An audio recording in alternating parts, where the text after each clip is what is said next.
Hey everyone, if you're new here, welcome. My name is Keisha, and today I'm going to be talking about all the books I hope to read in the month of July.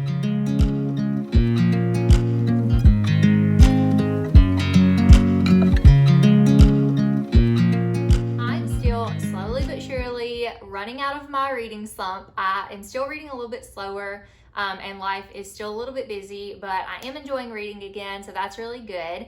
I am going to try to mood read a little bit in July. I do plan on adding 3 more books to my TBR versus what's on this, or not versus, but in addition to what's in this video. So I have a stack of mood reads, some of which are books that I'm carrying over from June that I didn't get to, and then I have a couple of other books that I've added as well. But I also know that I'm not going to get to all of these because I'm probably going to be adding 3 other books for another video as well. So let's go ahead and get started with the first book on my list, and that is House of Holo by Crystal Sutherland.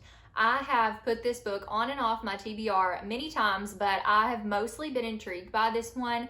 I don't know what it is about covers like this that just really piqued my interest. Not all of them are for me, but I'm really interested in reading this one. This is a YA horror, and I really loved Horrid by Katrina Leno, I think is who wrote Horrid. Yeah, I had to look behind me. But anyways, so I'm very excited to read this one. It is about these 3 sisters who disappeared on a Scottish city street only to return a month later with no memory of what had happened to them. But now when they returned, their blue eyes have turned black, their hair has turned white, and they're a little bit different, but they're very beautiful. Everybody thinks they're really beautiful, but they are also seemingly very dangerous. So years later, Iris, which is our main girl we're following, their last names are Holo. So Iris Holo, House of Holo, is now 17. She's trying to fit in and graduate high school and do better than her sisters did, but one of her older sisters, Gray, ends up going missing and leaving behind these clues as to her whereabouts, and they're trying to find her, but somebody else is too, and there's also like supernatural stuff going on, and she is going to end up unraveling the past, or their past, and seeing what happened to them 10 years ago. I'm very excited to read this. It piques my interest, and it's also really short, so I really want to get to this soon because I've just been very interested in it lately. The next book is going to be rolling over from June, and that is The Unhoneymooners by Christina Lauren. I read Beach Read last month, and I really want to read this one because I think it's on my 22 books for 2022, and it's been on my shelves for a long time, and I really feel like I'm going to love this one, so I really want to try to get to it. I wish that these romances weren't like 400 pages long because like I feel like they only need to be like 250 pages long. So I feel like it's going to take me a minute to get through this, but hopefully I enjoy it.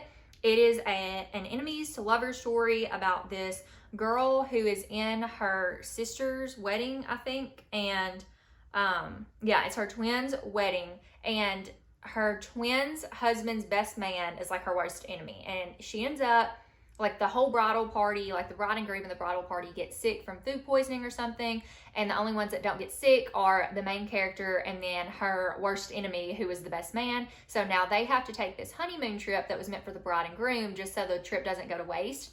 And so they take this trip, and it's supposed to be like enemies to lovers, and it just sounds really cute. I've read Christina Lauren before and really liked them, so I'm excited to pick this one up before the summer ends. The next book on my list is Daisy Darker by Alice Feeney. This book comes out in August, and I won this ARC from a Goodreads giveaway, so I want to try to read it before the book comes out so I can rate it and review it and all that fun stuff.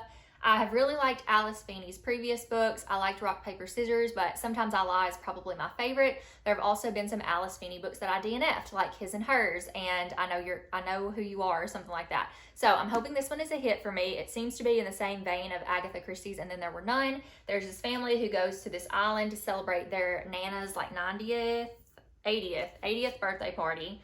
And so they all go here, and when the tide comes in, like they're cut off from everybody, and then the tide goes out, whatever, something about the tide. And their Nana ends up, like at the stroke of midnight, they find their Nana dead, and then somebody else turns up dead later, and there's somebody there that's killing everybody, and they're trying to figure out who it is. So I'm very excited to check this one out and see if this is going to be a new favorite for me. Next, I think this was on my last month TBR as well, just as a possibility, and I'm moving it again. So this is You Have a Match by Emma Lord. This is a young adult romance, and I feel like YA romances I may enjoy better because there's not as much smut in them. And you guys know how I feel about smut if you've been here for a minute. It makes me uncomfortable, and I feel like I'm invading people's privacy when I read too much of that. So I'm hoping that I like this one. This is, honestly, what intrigued me about this is that it kind of reminds me of the Parent Trap. So you've got this girl who signs up for a DNA test, and she finds out that she has this like Instagram star sister, secret sister that she didn't know about. So there's the Parent Trap aspect, and they end up going to this camp, Parent Trap aspect, to meet up, but her crush, the main character's crush, is also at the camp, and that becomes an issue as well. So it's like a romance, but there's also the sister dynamic going on, and I'm just really excited to check it out and see if I like it. Then I have Where the Crawdads Sing by Delia Owens. I'm also moving this from the last month because I didn't get to it yet, and the movie comes out this month, so I really need to get to this soon. I believe I'm going to be buddy reading this with my friend Ashley from the Bent Biblios podcast because we both need to read it and we want to watch the film. So I don't really remember what this one's about. It's just this girl that lives in the marsh in one of the Carolinas, North Carolina, and she gets accused of murder and all this different stuff. So I don't really know that much about it. I want to go in knowing little to nothing. This is a book that is super hyped up and one that I worry that I won't like because of the hype, but I felt that way about Beach Read too and about Emily Henry's books and ended up liking those. So hopefully I will like this one too. And then the last book that I have on my list is The Children on the Hill by Jennifer McMahon, which I'm moving again.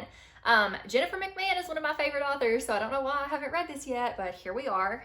So hopefully I'll read it this month. I've already told you guys like what most of these books are about 1,000 times, so I apologize for the repeat, but this is essentially about a grandma who's a child psychologist. She keeps her 2 grandkids, and then she brings home a child that I believe she's been working with, and that child bonds with her grandchildren. They have this Monster Hunters Club, and that's like the past timeline. And then there's a present timeline where this woman hosts a podcast called Monsters Among Us, and she's going to a monster sighting to report on it.